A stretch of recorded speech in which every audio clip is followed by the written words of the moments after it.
Ito yung bottom cage ng panel 126. Ito binubuhat natin ito guys. Panel 126 itong cage nito. Yan, angatan natin. At pagkatapos iuhulog na natin dito sa hukay. Dito sa panel 126 na hukay. Bottom cage ito guys, medyo maiksi lang siya ng konti. Yan. At ito yung kasunod, ito yung center cage. At ayun naman yung top cage guys. Kabila na yun. So, tatlong cage siya bale. So, bali tatlong cage itong panel 126 na ilalagay natin. So, pagdudugtungin natin, ipag-dugtungin natin overlap pagkatapos i-welding ng welder natin guys. Ayan. Ang haba nito guys na 22 meters, 24 meters rather. So, ayan, iangat na ng preto natin dadalhin natin sa butas. Ayan guys, sinistring na ng operator natin itong bakal na para sa 126. Ito yung bottom cage.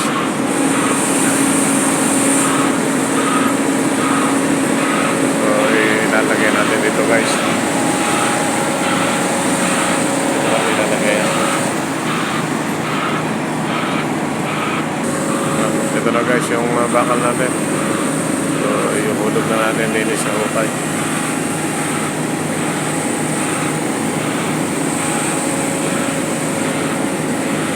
Guys, ilalagay na natin din sa okay itong bottom cage. Nandaan ito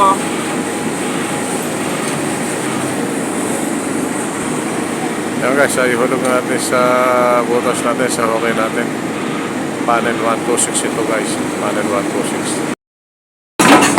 Yan guys, ihulog na natin sa panel 126 yung nahulog na natin sa butas. Nahulog na sa butas yung bottom cage. Sa hulog na natin yung center cage guys. Ipapatong natin dito sa bottom cage.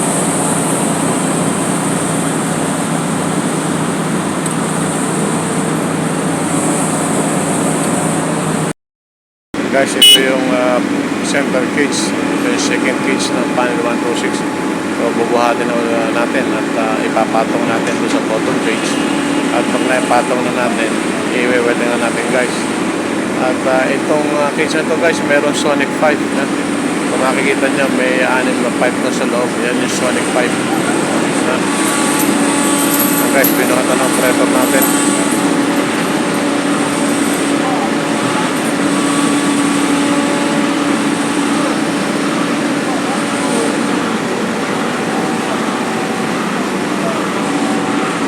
Guys, tinatay na ng operator namin.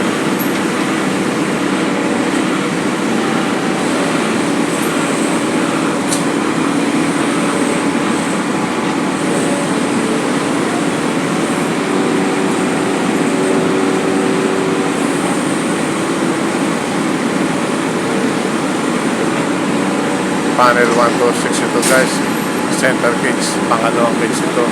Bali tatlong cage yung panel 126 natin guys, 24 meters ang haba ng hukay. Yan guys, naitay na ng operator natin. So dadalhin na natin dito sa excavation area para ipatong natin doon sa bottom cage. Pag papatong, dudugtong natin. Guys, swing na natin dito sa panel excavation.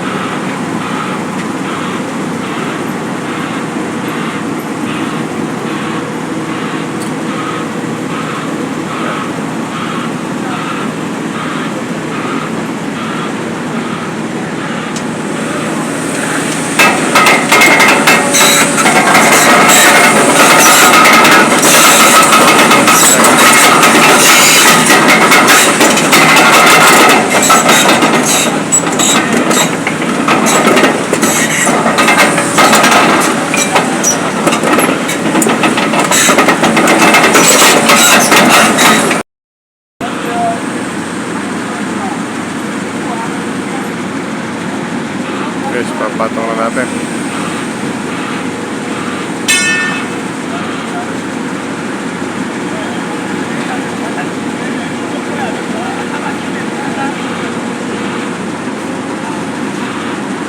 Guys, papatong na natin sa pangalawa.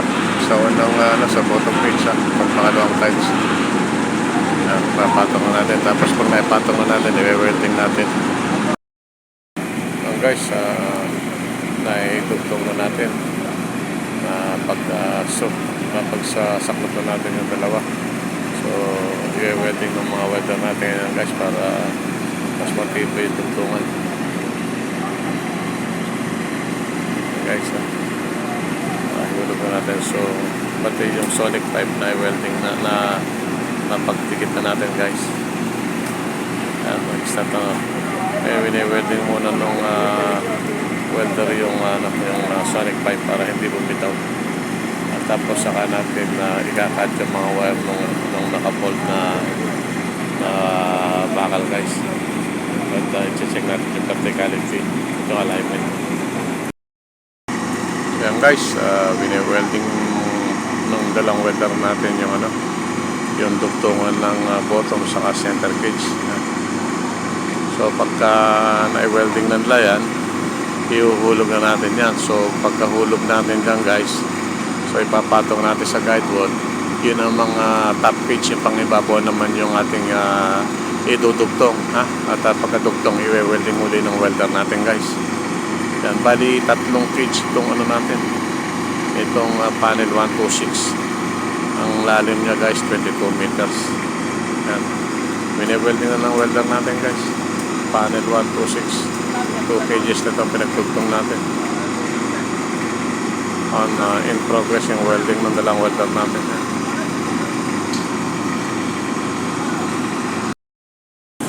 Yan guys, na-idugtong na natin yung top cage sa dalawang cogs. So, welding na lang natin to guys. Pero for the time being, nagkaroon tayo ng konting problema doon sa connection ng sonic pipe. So yung nakalagay na dugtungan is parehong male, female. So kailangan natin magawa ng parang nipple, male to female, male para mag-connect siya guys. So yan, kumuha lang tayo ng gamit. At pag magpuputol tayo ng sonic pipe na male to male para ma-connect natin. Yan guys, so yan, naidugtong na natin, i-welding na to guys ang top cage sa atin sa dalawang sinupong natin. Yan. Sa pangatlong cage na yan guys. So, panel 126 tayo guys. Ito ang ating hinulugan ng bakal, panel 126.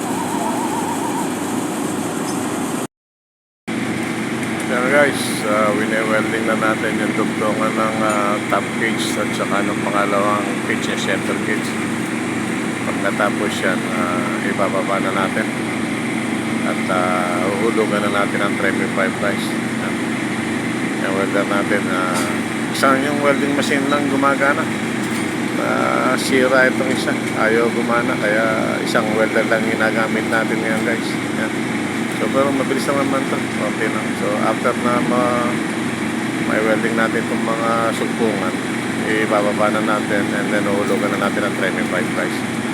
Yan lang guys. So dire-diretso na pag-welding natin and then ibababa natin yan. Ayan guys, na-welding na natin. Naibaba na natin itong bakal guys. So kasunod nito, lalagyan na natin guys ng trimming pipe. So tapos na yung cage natin, naibaba na natin. Yan.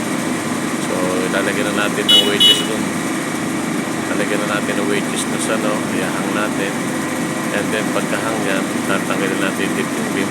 So ang kasunod niyan ay trimming pipe na guys. And then after the trimming pipe, lalagyan natin ng circulation pipe para hindi magkaroon ng sedimentation yung bentonite sa ilalim guys. So ayan guys, tapos na yung paghuhulog natin ng bakal. So after that, ang kasunod niyan ay trimming pipe na guys.